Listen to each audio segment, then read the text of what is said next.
Hello everyone, कैसे हैं आप सब। उम्मीद करता हूं आप सब ठीक होंगे। UP triple S C PET 2023 जिसका नोटिफिकेशन आ चुका है, फॉर्म भी भरे जा चुके हैं। लेकिन एग्ज़ाम कब तक? एग्ज़ाम कभी भी हो, अपनी तैयारी बरकरार रखिए, तैयारी करते रहिए, मेहनत करते रहिए। लेकिन यूपी ट्रिपल एस सी में 80 प्लस स्कोर या फिर ऐसा स्कोर जो हर एग्ज़ाम क्वालिफाई कर दे। तो जान बताता हूँ मैं इसकी रणनीति कैसे करें एक ऐसा स्कोर जो है हर एग्ज़ाम क्वालिफाई कर दे, चाहे वैकेंसी एक भी हो लेकिन आप क्वालिफाई कर दें। तो चलते हैं सिलेबस की तरफ। इसका सिलेबस देख लेते क्या है। उस सिलेबस के अकॉर्डिंग ही मैं आपको बताऊंगा कि इसकी स्ट्रैटेजी और इसकी मतलब पैटर्न, इसका टाइम टेबल आपका क्या होगा। आइए चलते हैं। सबसे पहले हम इसकी जो है सिलेबस देख लेते हैं। सबसे पहले हम सिलेबस देख लेते हैं इसका क्या है। ये देखिए आप, इसमें मैं बता दूं, उत्तर प्रदेश अधीनस्थ सेवा चयन आयोग द्वारा आयोजित की जाने वाली प्रारंभिक अर्थात पैट हेतु प्रस्तावित पाठ्यक्रम। प्रश्नों की संख्या 100 होगी और पूर्णांक 100 होगा। 1/4 की इसमें नेगेटिव मार्किंग है।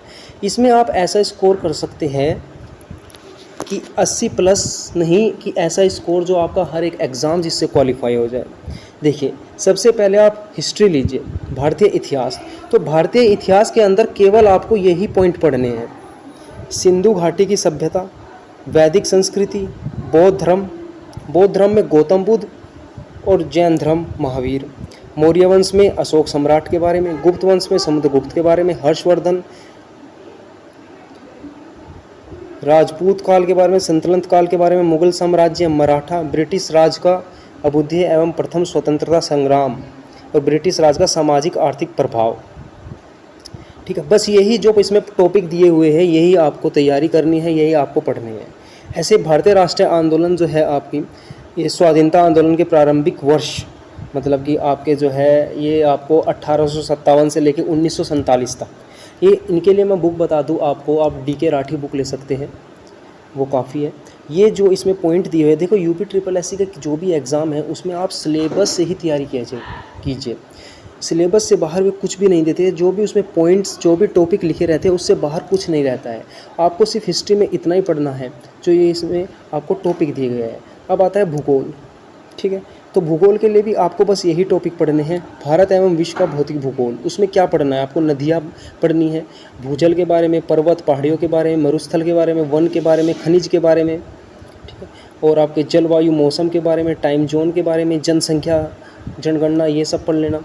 और अर्थव्यवस्था में आपको क्या पढ़ना है? देखिए, GST के बारे में आपको पढ़ना है, आर्थिक सुधार के बारे में आपको पढ़ना है, श्रम सुधार, ढांचागत सुधार, कृषि सुधार, ठीक है, और आपके योजना आयोग, पंचवर्षीय योजना के बारे में आपको पढ़ना है, मिश्रित अर्थव्यवस्था का विकास, इसके बारे में आपको पढ़ना है, हरित क्रांति, दुग्ध विकास, ऑपरेशन फ्लड के बारे में आपको पढ़ना है, बैंकों का राष्ट्रीयकरण तथा सुधार, इनके बारे में पढ़ना है। देखो, बैंकों के लिए आप इनका ना वो मोटो पढ़ के चला जाना।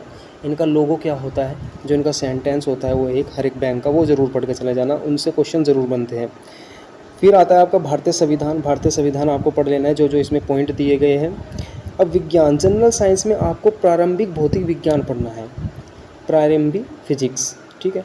ऐसे आपको बायोलॉजी और केमिस्ट्री, मतलब बिल्कुल 10th लेवल की पढ़नी है, इससे ऊपर नहीं। अब देखिए, मैथ से आप बहुत डरते हैं। बस ये 6 टॉपिक, ये 6 चैप्टर आपको पढ़ने हैं। औसत, एवरेज पढ़ना है आपको, घातांक एवं घात पढ़ना है, एक्सपोनेंट एंड पावर, वर्ग एंड वर्गमूल आपको पढ़ना है, स्क्वायर रूट एंड स्क्वायर, साधारण अंकगणितीय समीकरण आपको पढ़ना है, सिंप्लीफिकेशन आपको पढ़ना है, और प्रतिशत, परसेंटेज आपको पढ़ना है, पूर्ण संख्या, भिन्न तथा दशमलव आपको पढ़ना है, फ्रैक्शन और डेसिमल आपको पढ़ना है, और होल नंबर। ये सिर्फ 6 टॉपिक आपको मैथ में पढ़ना है, और कुछ नहीं पढ़ना है। लाभ हानि नहीं पढ़ना आपको, CI SI नहीं पढ़ना है, चक्रवृद्धि ब्याज, और ये आपको कोई भी और टॉपिक बिल्कुल भी नहीं पढ़ना है। सामान्य हिंदी में बस ये पढ़ना है आपके, ये 8-10 टॉपिक। संधि, विलोम शब्द, पर्यायवाची वाक्यों के लिए एक शब्द, लिंग, भिन्नार्थक शब्द, मुहावरे, लोकोक्ति, अशुद्धियाँ, सामान्य अशुद्धियाँ वो भी, और लेखक और रचनाएं, गद्य और पद्य दोनों की, ये पढ़ना है, ठीक है। इंग्लिश के लिए मैं बता दूं आपको, अंग्रेजी व्याकरण, अपठित गद्यांश पर आधारित पढ़। इसके लिए आप बस इंग्लिश में कुछ मत करना, आप इसकी जो है प्रैक्टिस कर लेना ऑनलाइन, सिर्फ इसके गद्यांश की, और भी कुछ मत करने की ज़रूरत है। इंग्लिश के लिए कोई भी बुक खरीदने की ज़रूरत नहीं है इसमें। अब आता है आपका ये रीजनिंग में मैं आपको बता देता हूँ क्या है।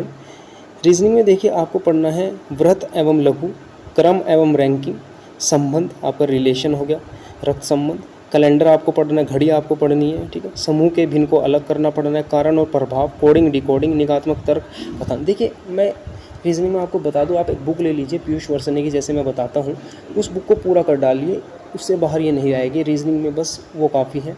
हिंदी में मैंने बता दिया ये 8 से 10 टॉपिक, ठीक है। और आपका जो मैथ है, मैथ के ये 6 टॉपिक, साइंस नॉर्मल साइंस आपको पढ़नी है, और बाकी जीके के मैंने आपको बता दिए। और अब आता है इसमें आपका समसामयिक करंट अफेयर्स। अब करंट अफेयर्स कितने महीने की पढ़े? देखिए करंट अफेयर्स केवल आप 4 से 5 महीने की पढ़ के जाएंगे, मैक्सिमम 5 महीने या 4 महीने की, और बहुत ही अच्छे से आप इसको पढ़ के जाएंगे।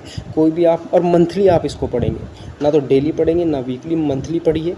और करंट अफेयर्स में भी मैं बता देता हूँ आपको क्या पढ़ना है। एक तो राष्ट्रीय खबरें, नेशनल न्यूज़, अंतर्राष्ट्रीय खबरें, इंटरनेशनल न्यूज़, खेल संबंधी खबरें, विज्ञान संबंधी खबरें, UP current affairs, UP current affairs की अलग से बुक आती है वो, और स्टेट करंट अफेयर्स। ये 5-6 टॉपिक है, ये आप लिख लीजिए, बस इससे बाहर आपको कुछ नहीं आएगा करंट अफेयर्स में, यही आपको पढ़ना है, इकोनॉमी बैंकिंग कुछ भी नहीं, ठीक है। फिर आता है आपका स्टैटिक जीके, एक तरह की जीए आती है, जनरल अवेयरनेस, भारत के पड़ोसी देशों के बारे में। देखिए पड़ोसी देश का मतलब एक तो पड़ोसी देश हो गई, और जो आपके अभी करंट में चल रहे हैं जिनके बारे में, जो भी देश आएंगे उनकी राजधानी आप पढ़ लेना, मुद्रा क्या है पढ़ लेना, ठीक है।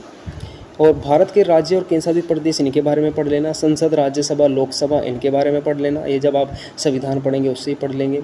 राष्ट्रीय अंतर्राष्ट्रीय दिवस भी आपको पढ़ने हैं, ठीक है, राष्ट्रीय भी और अंतर्राष्ट्रीय भी। विश्व संगठन कब बना था और इसकी जो है हेडक्वार्टर कहाँ पर है, मुख्यालय कहाँ पर है, जैसे WHO का मुख्यालय कहाँ पर है, ये ऐसे आपको करने हैं। और आपका भारतीय पर्यटन स्थल, इसके बारे में आपको पढ़ना है। भारत की कला एवं संस्कृति के बारे में पढ़ना है। भारत एवं विश्व के खेल के बारे में पढ़ना है। भारत अनुसंधान संगठन, प्रसिद्ध पुस्तक और लेखक, पुरस्कार एवं विजेता, जलवायु परिवर्तन एवं पर्यावरण। ये जो मैं सामान्य जागरूकता है, जनरल अवेयरनेस है, ये सारे के सारे आपके टॉपिक जो है ल्यूसेंट के अंदर मिल जाएंगे, ल्यूसेंट की जीके के अंदर, आप उनसे ये कवर कर लेना, ठीक। और आपको हिंदी के लिए गद्यांश मिलेगा, अपठित हिंदी गद्यांश मिलेगा, ये आप कर लेंगे, इतनी बड़ी बात नहीं।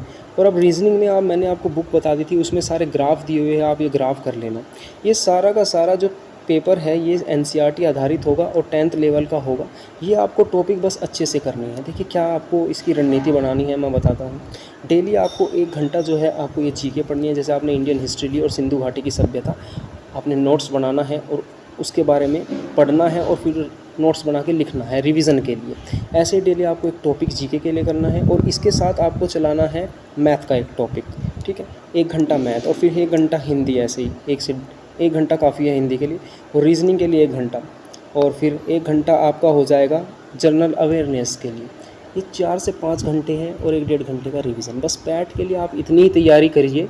और जो बच्चे पैट की और यूपी पुलिस की मिक्स तैयारी कर रहे हैं उनके लिए भी फ़ायदे की चीज़ है, क्योंकि उसमें भी हिंदी, रीजनिंग, मैथ और जीके है, वही सेम सिलेबस है।